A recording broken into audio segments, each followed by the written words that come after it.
देखो तो, बहुत बदमाश हो गए हो। इतना थोड़ा सा खाओगे तो भूख लगेगी। अरे अरे, ये क्या? मेरा वीर बेटा रो क्यों रहा है? देखिए ना, आपके पोते को दूध नहीं पिएगा इसीलिए तो रो रहा है ये। अरे ये क्या बात हुई बेटा? तुम तो अच्छे बच्चे हो और अच्छे बच्चे बदमाशी नहीं करते, सारा दूध पी जाते हैं। देखो देखो देखो मेरा प्यारा बेटा कैसे दूध पी लेता है। अरे ये रहा, मेरा पोता कितना अच्छा है। इसी प्रकार धीरे धीरे वीर बड़ा होने लगा। आज उसका 5वां जन्मदिन था। घर में सभी खुश थे। सारस, देखते देखते हमारा वीर आज 5 साल का हो गया। आपने ठीक कहा स्वामी। सुनो ना, आज हम इस शुभ दिन में राजा बलरामचंद्र की दी हुई पोशाक पहनते हैं। हाँ, आज हम वो पोशाक पहनकर हमारे प्यारे वीर का जन्मदिन मनाएंगे। माँ, आज मेरा जन्मदिन है, मैं नए कपड़े पहनूंगा। वीर, तुम तो नई पोशाक पहने हुए हो। आज तुम्हारे लिए तुम्हारी मन पसंद का खाना बना दूंगी। मजा आएगा, मजा आएगा।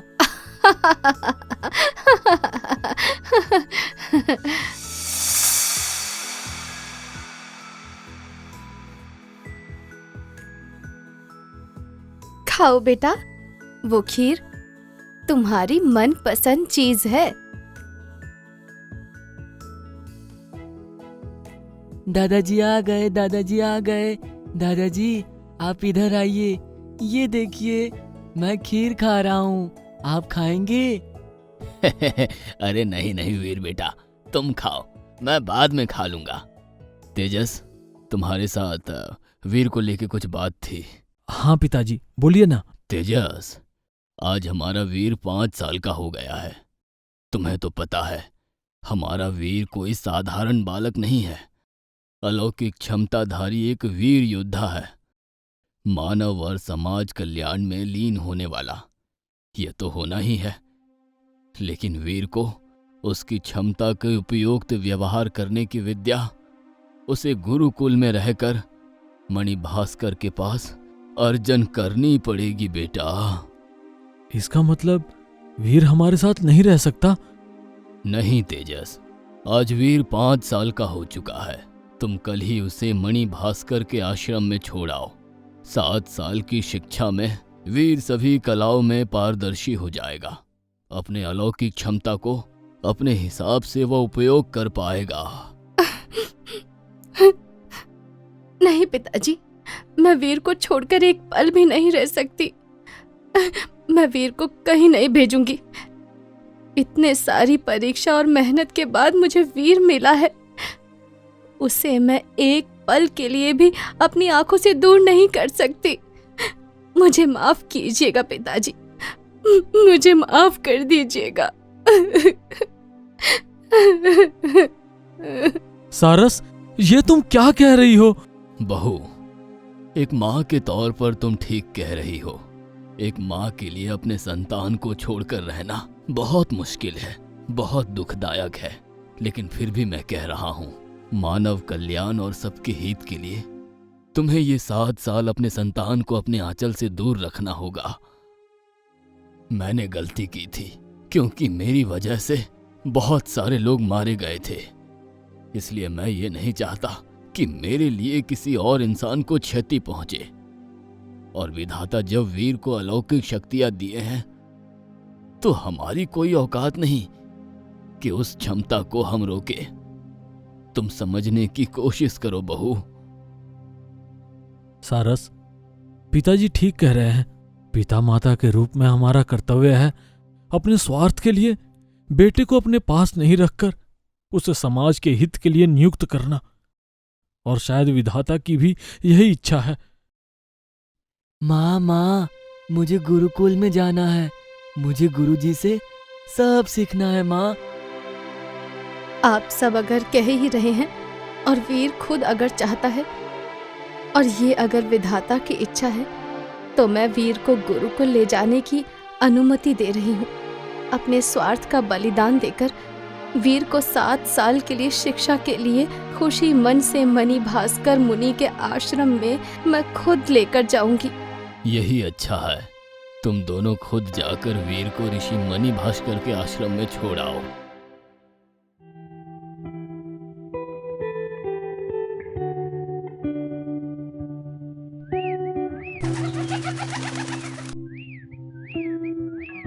अगले दिन सुबह लकड़हारा और सारस वीर को अपने साथ लेकर मणि भास्कर के आश्रम के लिए रवाना हुए।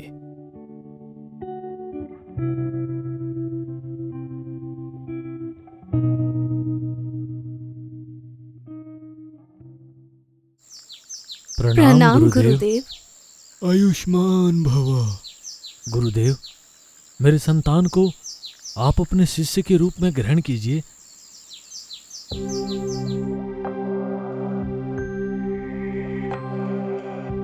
ये कोई साधारण बालक नहीं है, ये तो अलौकिक शक्तियों का मालिक है। वीर, गुरुदेव को प्रणाम करो। प्रणाम गुरुदेव। आयुष्मान भव।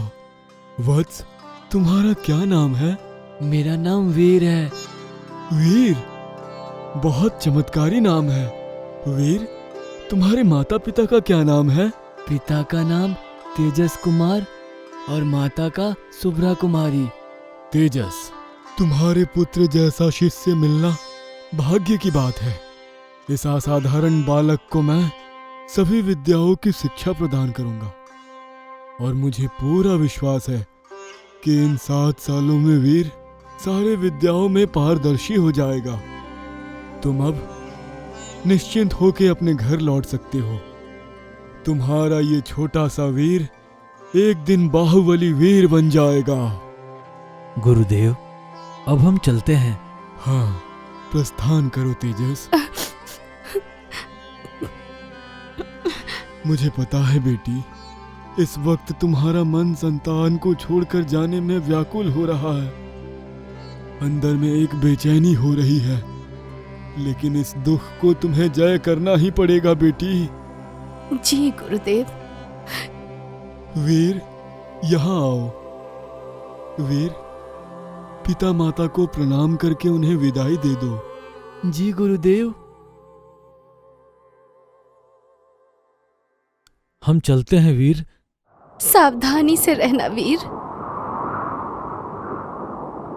उसके बाद लकड़हारा और सारस उनके संतान वीर को गुरुदेव के आश्रम में छोड़कर अपने गांव की ओर रवाना हो गए।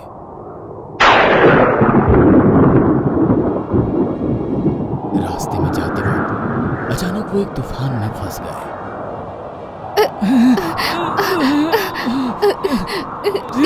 ये क्या हो रहा है?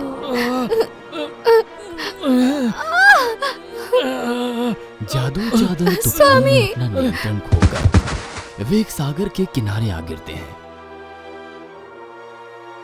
वहां दोनों को ही चोट लग जाती है, लेकिन सारस जमीन में गिरकर मूर्छित हो जाती है।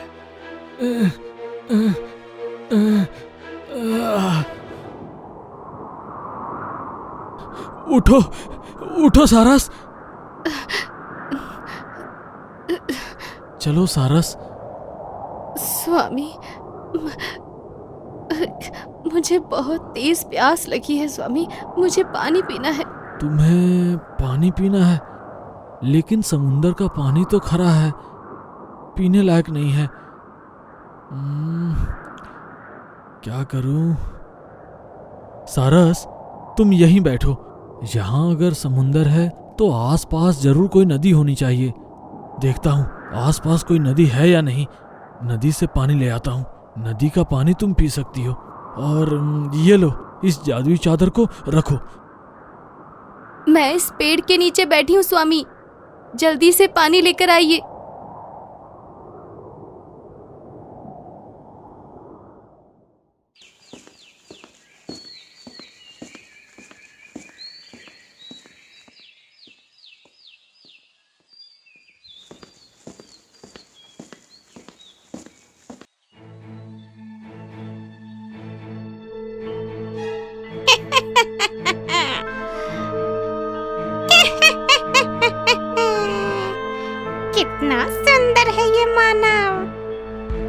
मुझे तो ये बहुत अच्छा लगा। इसे मैं वशीभूत करके अपने रूप के माया जाल में फंसा लूंगी और गुलाम बनाऊंगी। उसके बाद पूर्णिमा की रात में इससे शादी करके इसकी बलि दूंगी। और अगर मैं इन 3 लोगों की बलि दे दूं, तो मैं हमेशा के लिए अपूर्व सुंदरी के रूप में परिवर्तित हो जाऊंगी। रात को मेरा ये बदसूरत रूप लौट कर नहीं आएगा।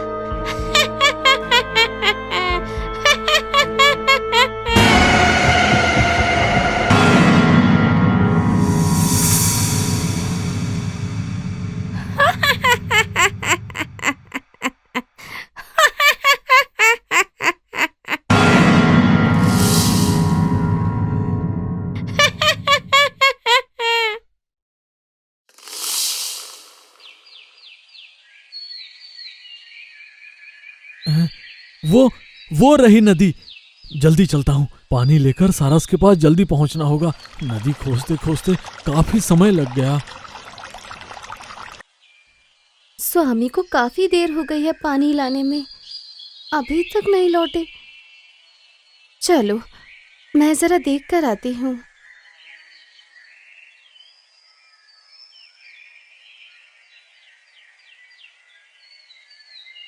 स्वामी तो वहां गए हैं, वहां जाकर देखती हूँ मैं।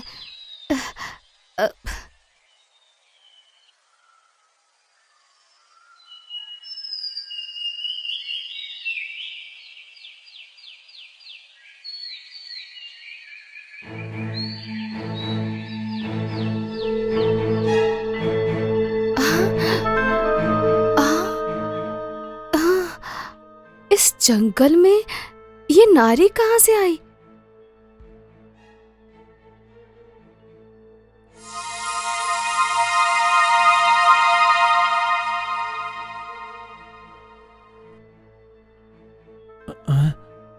आहा, क्या सुंदरता है। मैं इस सुंदरी के लिए सब कुछ कर सकता हूँ। तुम्हारे जैसे सुंदर पुरुष को देखकर मैं तुम्हारे प्रेम में पागल हो गई हूँ प्रियतम। मुझसे शादी करोगे? तुम्हें देखकर मैं अपना अस्तित्व भुला चुका हूँ। मैं कौन हूँ, मेरा परिचय क्या है, मुझे नहीं पता। लेकिन तुम्हें अपनाकर मेरा जीवन धन्य हो जाएगा। हाँ? हाँ? ये क्या बोल रहे हो स्वामी? आप विवाहित हैं और आप एक पुत्र के पिता हैं। मैं आपकी स्त्री, आपकी सारस। आप कौन हैं? आपको मैं पहचान नहीं पाया। और आप ये क्या कह रही हैं? मैं शादीशुदा हूँ। आपको कुछ गलतफहमी हो रही है। मेरे लिए पानी लेकर अचानक आपको क्या हो गया है स्वामी? आप ऐसा क्यों कर रहे हैं? मैं आपकी सारस हूँ। हमारे पुत्र वीर को गुरुकुल में छोड़कर हम लौट रहे थे। अचानक तूफान में हमारी बेतुकी बातें करके मुझे फंसाओ मत। ये सारस इसकी बीवी है, इसे छोड़ने से नहीं होगा। चलो प्रियतम, सामने ही मेरा महल है। हाँ चलो प्रियतम।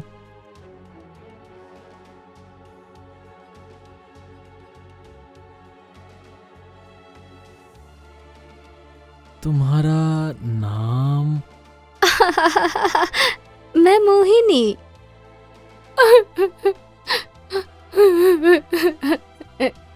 अब मत जाइए स्वामी, ये जरूर कोई मायावी जादूगरनी है।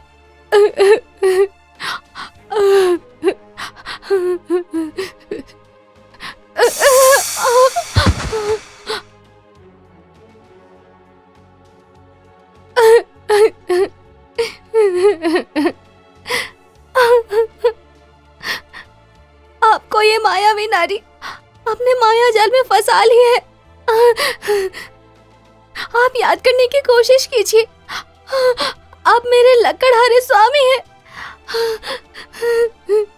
आओ सारस, कल पूर्णिमा की रात मैं तुम्हारे लकड़हारे स्वामी की बलि दूंगी और तेरा मांस खा के पेट भरूंगी।